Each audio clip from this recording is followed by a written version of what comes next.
You're listening to the Inside Syracuse Basketball Podcast presented by Kraus Health, the exclusive healthcare partner of Syracuse Athletics. Well, welcome back to another edition of the Inside Syracuse Basketball Podcast. I'm Mike Waters, and today I'm joined by Pete Corasaniti, the Syracuse Basketball Program's Director of Basketball Operations, which is one of my favorite acronyms in the world. It's the DOBO. Mm-hmm. You like that, Pete? Well, first of all, welcome to the podcast. It's good to have you. Yeah, thanks for having me. You know, I've always watched what you've done on here with your guests, so I'm excited to be on here and, kind of talk about what I do and, behind the scenes work, which is nice. But yeah, I do like it. The DOBO, this will be my 6th year back at Syracuse as the DOBO. And, prior to that was a DOBO somewhere else at Binghamton University for 3 years. So very familiar with it. And, it's just who I am as of now. It's how I got my career started. That's really cool. Yeah, we're going to talk mainly about one of your roles. Yep. Which is helping the coaches, helping the school put together the men's basketball schedule. And we're really going to delve into that. But before we really get going, what are some of your other duties? Because you're not just up there to help facilitate the schedule and put it together. So what are some of your other main things you do? No, my job, there is no job description for the director of operations. The list goes on and things get added on a day-to-day schedule. But, my biggest responsibilities, which we'll discuss, is definitely the team schedule on a year-to-year basis. And then obviously throughout the year, one of my other biggest roles is the team travel, planning every trip, every hotel, every charter flight, every charter bus, meals on the road, things like that. So team travel and team scheduling are, my two biggest jobs, and obviously take up a lot of time. But from there, I have my hands in pretty much every aspect of a Division I basketball program, from, the coaching side to, the analytics and film side to the administrative side and academics, and, making sure everyone is on the same page with our, day-to-day schedule. Which is a lot, when you have, 15 players on a team and, 10 to 15 staff members, and making sure everything, goes hand in hand with one another. Those are, my biggest roles. And then, like I said, things come about, every day there's something new, and, working with, all of our players, all of our coaches, our alumni base, planning special events, things like that. When we have our summer basketball camps, running all the summer basketball camps, I can go on, and obviously, it's a lot, but we have a great support system here with Coach Autry and, other people here that help myself out. And, it's exciting. I love kind of what I do, and, it's hometown for me. It's born and raised from Syracuse, grew up, watching Syracuse basketball, and, being able to work here in this position is it's a great start for me, and I'm excited to keep going. That's really cool. And I'm interested in all aspects of the job, especially, from my years of being on the beat, the travel part. Because Yeah. your all's travel has a few similarities to us in the media, but then a few that are completely different. But I think the part of your job, obviously, that most fans really want to know about is in putting together the schedule. Yeah. So today we're going to get into that, and it's really kind of fortuitous, the timing. Earlier this week, as we record, the ACC SEC Challenge pairings were announced, so we'll get into that. That'll be a cool part of it. Yep. But what exactly, how much in putting together the schedule? How much is it you? How big a role do you have in that versus no, you get real input from Coach Autry, and before him, Coach Boeheim. Yeah, I will, I'm the main contact for scheduling. So I will be the starting point. I'll be the main communicator amongst, myself, our administration, Coach Autry, and obviously Coach Boeheim prior, and a lot of schools that, reach out to us and have interest to play us. And there's a lot of preseason tournaments and events and promoters that, I'll handle those conversations with. And, I'll gather all the information. I'll gather all the teams that are looking to come to Syracuse for us to buy them to come to the Dome and play. I'll gather all the information for potential tournaments that, would like Syracuse to participate in. And from there, I'll put together a huge list with information on it. In reality, put together what their team is, what their, record was this previous year, what their net was, what their roster looks like, and what their roster potentially has coming back. Obviously, with scheduling, and it's changed over the years, you got to be strategic. And we've seen that the past couple of years with teams in our league and not in our league miss the NCAA tournament because of their non-conference scheduling. And for us, I think last year with Coach Autry, and it was a little, Coach Boeheim and him together with me, our non-conference schedule was phenomenal. It was in the top 100, in the net strength of schedule, which that's where you need to be. And for me, I think we were 2 to 3 wins away from really, really being in the conversation because of our non-conference schedule. And that's the goal every year. Coach Autry wants to challenge our program, wants to challenge our players and our staff. And we're going to continue to play top tier opponents. And you saw that last year when we went out to South Dakota to play Oregon. And we're doing it again this year to play Maryland and in Brooklyn, on top of everything else we have with the SEC Challenge and our renewal with Georgetown and then your MTEs. So it's changed, definitely changed over the years. It is no longer try and, play cupcakes and win. We want to challenge ourselves, and we're going to continue to do that with the years to come. And we're excited to do new things and, go to new places. And I think the fans are going to be excited about that the next couple of years. Is there a balance though you have to strike though in putting together that non-conference portion of the schedule? Because if you schedule too weak, they're going to criticize you for, having a weak non-conference schedule and going 11-0 against cupcakes. Yep. But if you schedule a little bit too aggressively, it could cost you. You could put yourself in a position where you don't get the wins because you're not going to just get into tournament because you scheduled a bunch of tough teams. Yeah, and it's hard for me because you don't even know what your roster is, So there's years where, we play in these preseason tournaments and we're signed up for 3-4 years. And I know the opponents. Like I know, last year when we were going to Hawaii, we were in that for 4+ years. And as the years go on, you're like, man, these teams are going to be really, really good out there. I hope we're pretty good or we're going to struggle. And obviously, we had 2 tough games out there with Tennessee and Gonzaga, and, that's the way it played out. But yeah, you don't even know what your roster is, where in the years past, okay, by that point, this kid's going to be a senior, or this guy's going to be a junior, and we'll be pretty good. So it is, you're just making a schedule blindly, basically based off your own roster. And, you got to put together a team to play that tough schedule. So for us though, it definitely is a balance, because of what you said, when the ACC went from 18 to 20 conference games, that went non-conference 13 down to 11. And they add up pretty quickly. If you play in an MTE that has 3 games, you play your SEC challenge, that's 4. Georgetown's been on the schedule for a while, that's 5. And then when you add Maryland and Oregon, now you're at 6. So now all 6 of those, they could be away from your home venue. So also you got to play some home games. I can't just never play in the Dome just because you want to challenge yourself. You got to make some money and obviously bring some teams here for your home fan base. Yeah, they're not putting all those fancy blue seats in the Dome to have them go unoccupied. Those non-conference games add up pretty quickly. So, obviously I sit here and, we always hear, you want to play the Villanovas and the Connecticuts and your old Big East games. And I would love to do it every year. I really would. But they just add up, like like you said, I can play Connecticut and now I got 7 huge games. And if you're not good enough, that could cost you. So for us, our balance is make sure those at least 6 big games between your MTE and your SEC challenge and, the Georgetown. And if we continue that, or if we go in a different direction, and then if we add another non-conference game, make sure those 6 games can help you in the net, help you in your strength of schedule. And then your 5 home games that you bring in every year are, good opponents. And that's what we've done. Obviously, thanks to our 2 local teams, Colgate and Cornell, help us out every single year.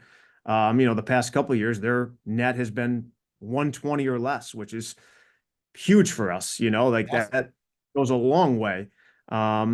So if they can continue that and you bring a couple other teams in that, that won't hurt you, that's what we're going to do. And, we've done the analytics on our end, we try and, it's hard to do it, but if, right now our non-conf or next year, the average net for our non-conference opponents is in the low 100s, which is good, but I don't know if that's going to stick next year.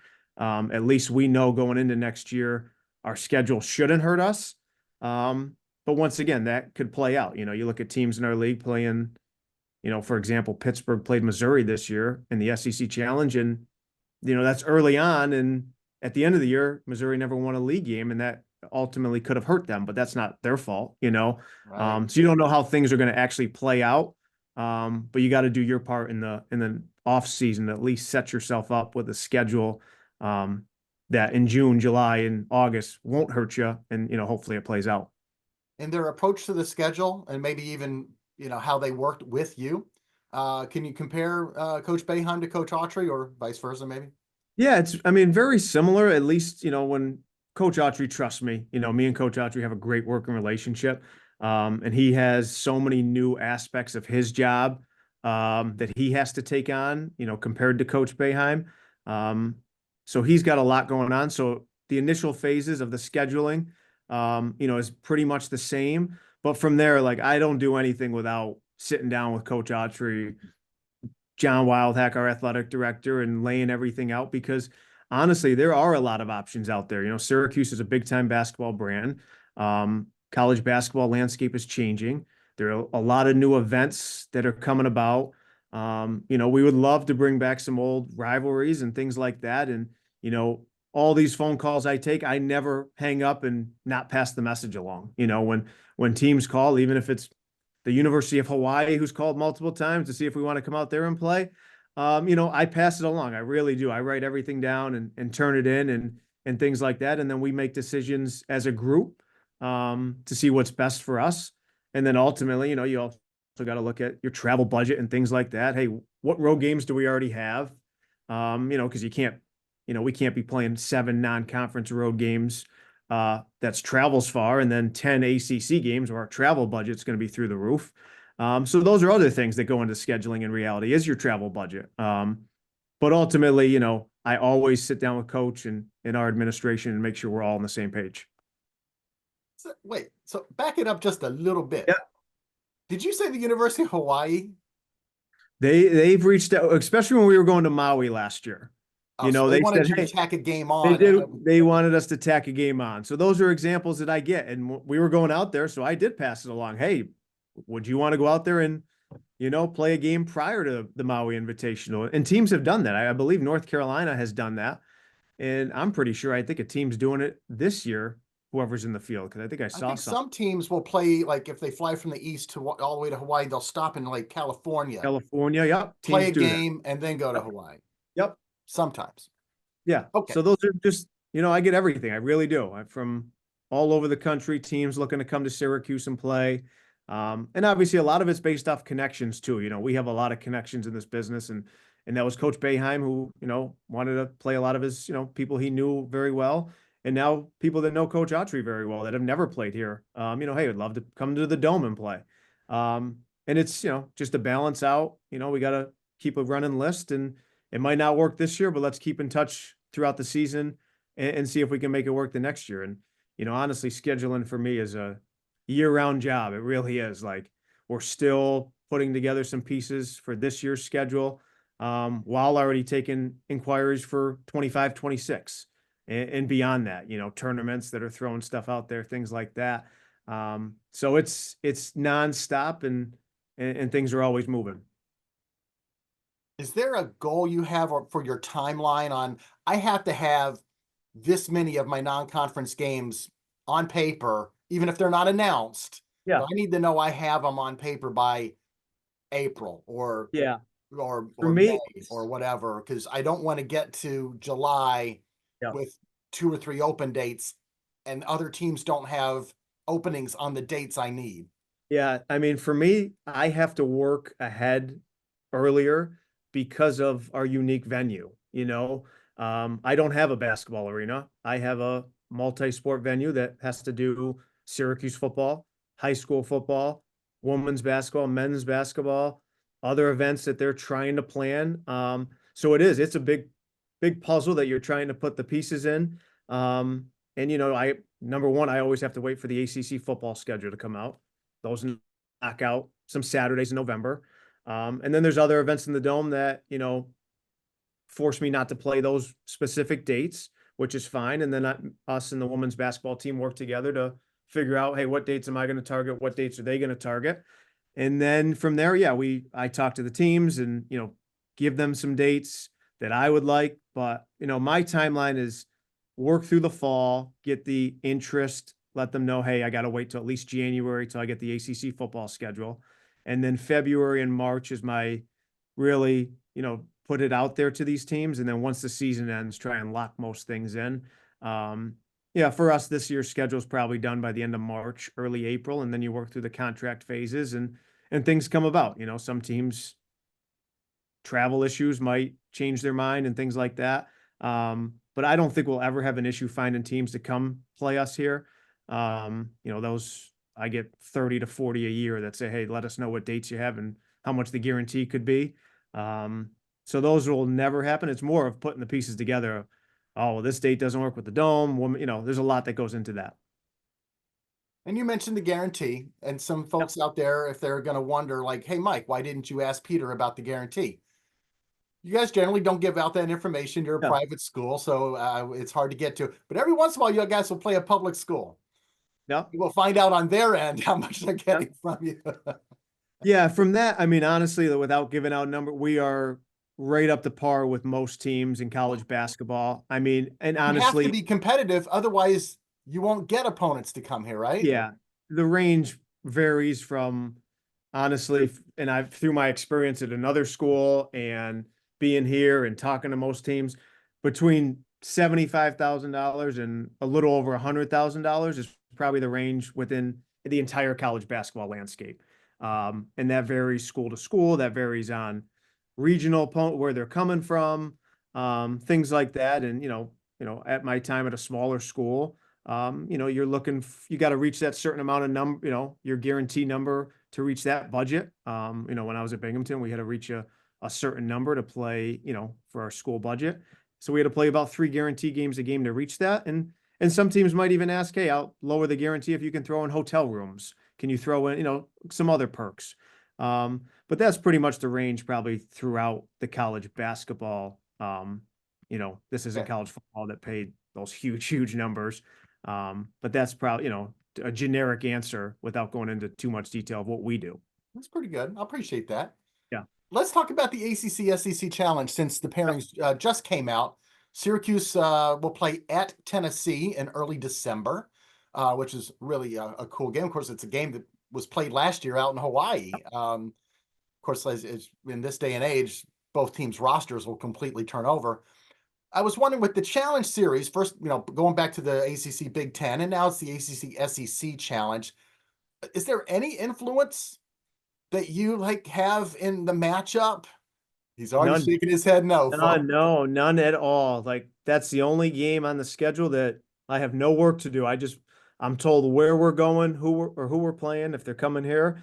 And the first thing I already did this morning was reach out to 2 hotels in Knoxville, Tennessee, that I did some research last night, because I'm getting a jump start on all that. That's my number one job right now, is to get that done. But no input at all. We're given that information from the league yesterday. And honestly, we had no idea until we got the email, and that was it. And we knew we were going to Tennessee. So it's good for us. Top Elite 8 team, it's great for the schedule. And Coach Barnes and them are going to have another great team, and obviously a tough environment. So it'll be good for us, but it doesn't hurt the schedule. So when I saw that's a plus for us. At least we know that's a good opponent that is going to have a good season and help us out, and hopefully, helps us out in March. Because that game's going to be on the schedule, but from what you're telling me, you don't know who it's going to be against. Yep. And does the league at least give you a heads up on whether you're, in advance, whether you're going to be home or road, so you can plan the rest of your, because if you didn't get a road game this year in the SEC Challenge, you would be without a true non-conference home game against a Power 5 team, because you got your neutral court games in Brooklyn, 3 of them, and Georgetown's coming to the JMA Wireless Dome this year. In a way, you wanted a road game, right? I mean, how much advance notice do they give you, at least on whether you're going to be home or road? When they started this challenge a year ago, they gave us a 4-year window. So for the next 4 years, I knew last year, this year, and the next 2 years where we're going to be or if we're home. So I know all that.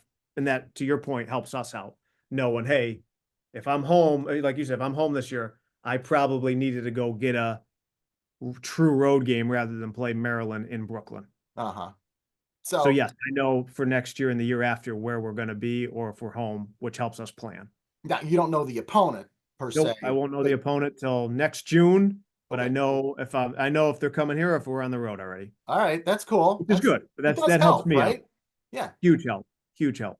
So then, like, let's just say next year, the following year, 25-26 season, if they've told you you're going to have a home game in the SEC Challenge, then you're like, okay, this is the year where we're going to go.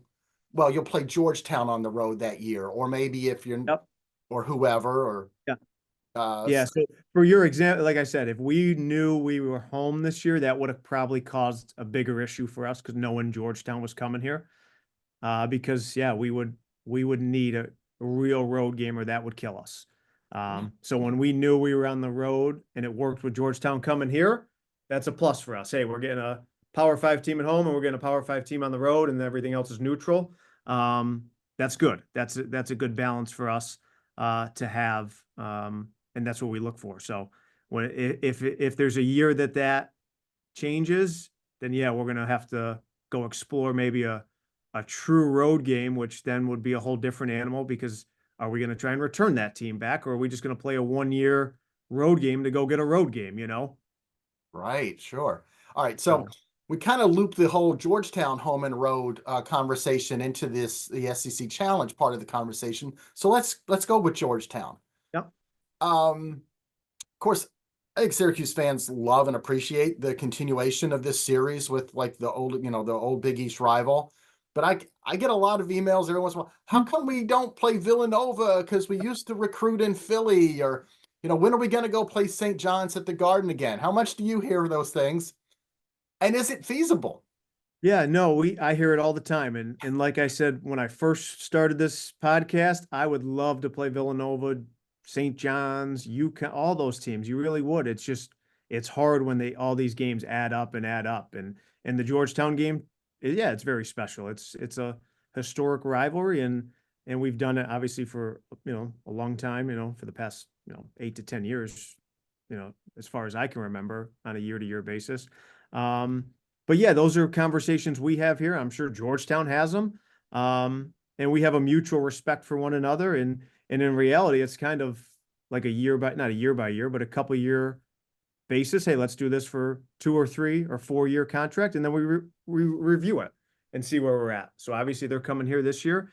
And we've had those internal conversations with, John Wildhack, our AD, and Coach Autry, and figuring out, do we need to change or should we continue it? And honestly, I love the Georgetown game. We all grew up with it. Washington, D.C. is a great area for us to play every other year if we can continue to do it. And anytime you can get Georgetown here in the Dome, it's great. So, other than that, I think we'll always continue to try and get a Big East game on a year-to-year basis. And maybe those doors open in the future and maybe things change, but as of now, nothing's changing and Georgetown will stay on the schedule for the time being. You're playing in the Legends Classic this year in Brooklyn, the Barclays. Texas Tech, St. Joe's are the other teams in the field. It's a 4-team field, not one of the big 8 teams like Maui or Battle for Atlantis. How often, how do these MTEs approach you, or do you approach them? Yeah, all these MTEs have people that run them, promoters that run multiple events.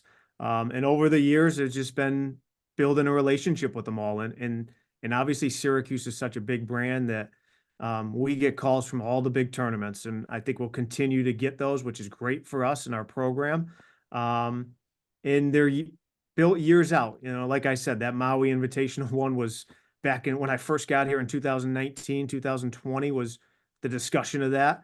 And, the Legends Classic has been signed for a couple of years, and those are big events that you try and get in early, because these big tournaments are going to get good teams in it. And obviously Texas Tech, and St. Joe's, none of them are going to hurt you. I mean, people may see St. Joe's on the schedule and think, oh, that's not, but they're pretty good. And obviously Yeah, they they have are. some good potential pros on that team. And who knows who we're even going to play, but if any of those games are going to be good for us.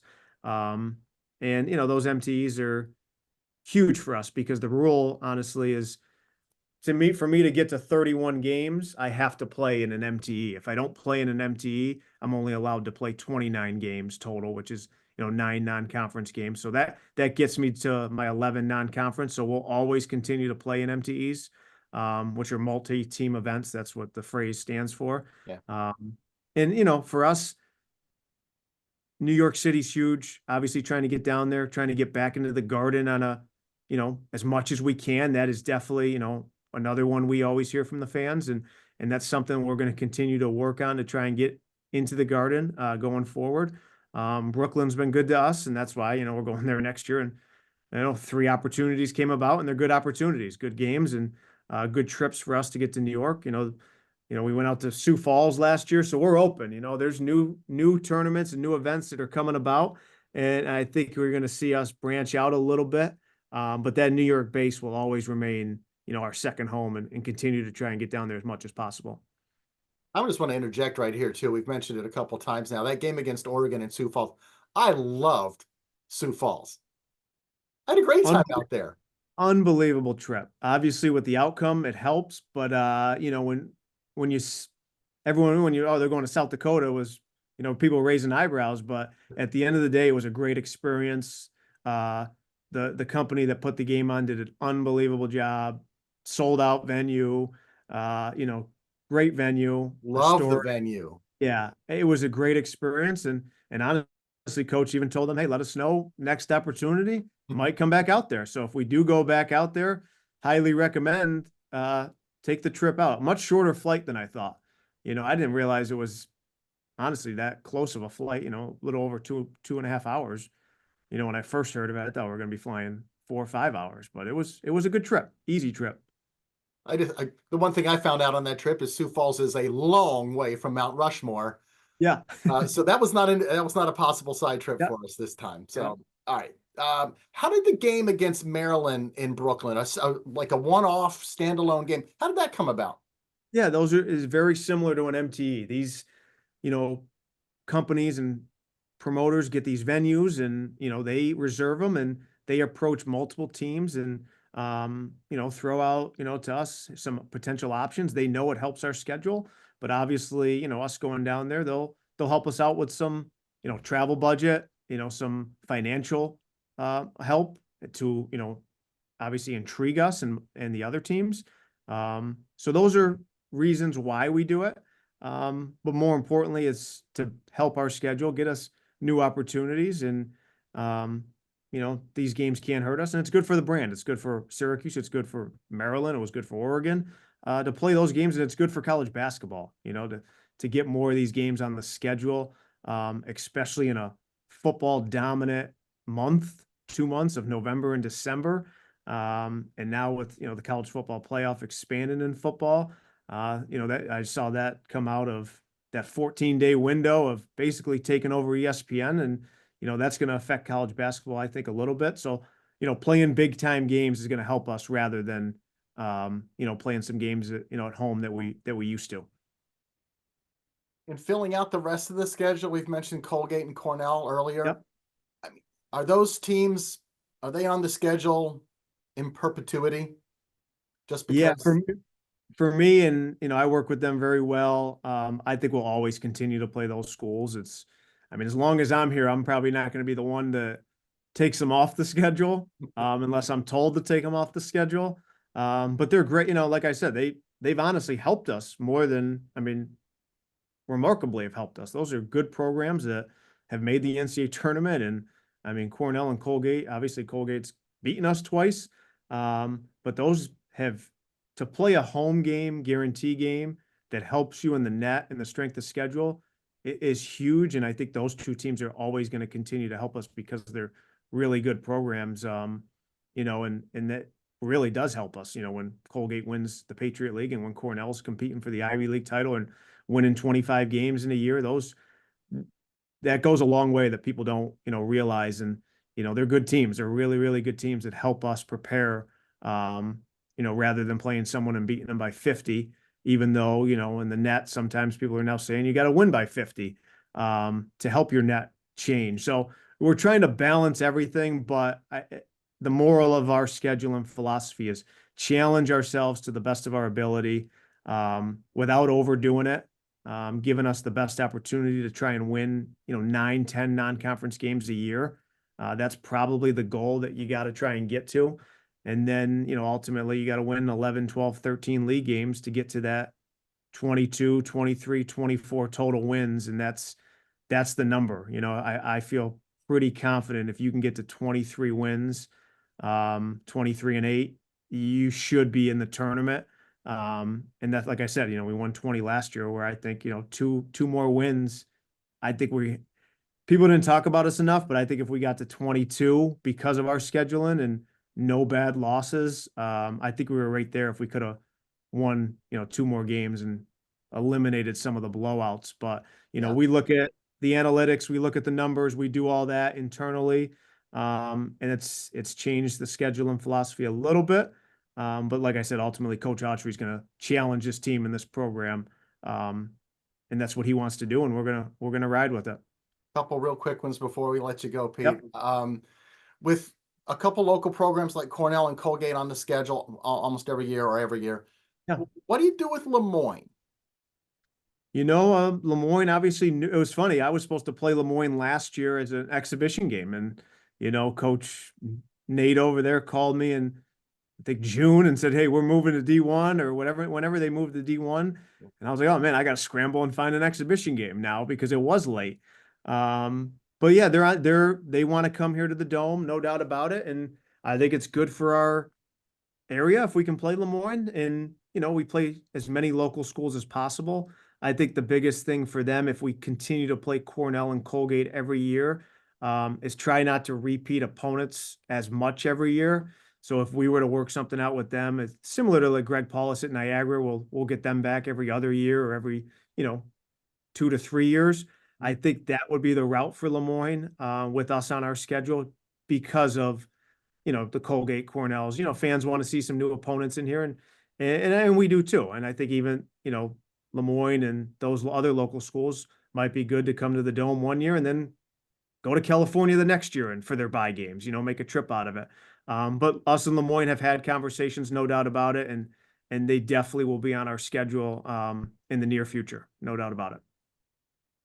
And what about Siena with Jerry McNamara, now the head coach over there? That's a good one. Obviously Jerry and all of us are really, really close, and I'm going to leave that one up to Jerry and Coach Autry. That one is going to be their decision together. If they want to do it, we'll do it. That's up to those two guys to make that decision. Obviously it'd be great for Jerry and his program to come back here. But when you're really, really close friends with a lot of people, like that, someone's a loser in that situation. But yeah, that one's going to be up to those two guys. I'm staying back, and they want to play it. I'll get Jerry on the phone, and here's the dates, and here's what I'm going to give you financially. I might lowball him a little bit, but he might have to take it if he wants to come play here. Well, he wouldn't have to fly. He could do a bus, or if he really hey, I'm going to lowball you a little bit. You can bus the day of the game, and I'll give you pizza on the way home. I'll tell him that something. I'll add some incentive to him. But I'm like I said, that's going to be those two guys' decision to make, and it'd be fun, but we'll see what they decide. And who knows? Maybe they're on this year's schedule. Maybe Lemoyne's on this year's schedule. We don't know. There's a few openings left, but it is filling up. Most recently with the ACC SEC Challenge, we got a lot of really cool games on next year's schedule. We do know that much. Pete, thanks for coming on the podcast and talking about all the intricacies of the schedule with us. I think it's really intriguing. I enjoy it. I've enjoyed this conversation. So thank you very much. Thanks for having me. Love doing it. And any other questions or anyone out there has questions, I'm more than happy to answer them.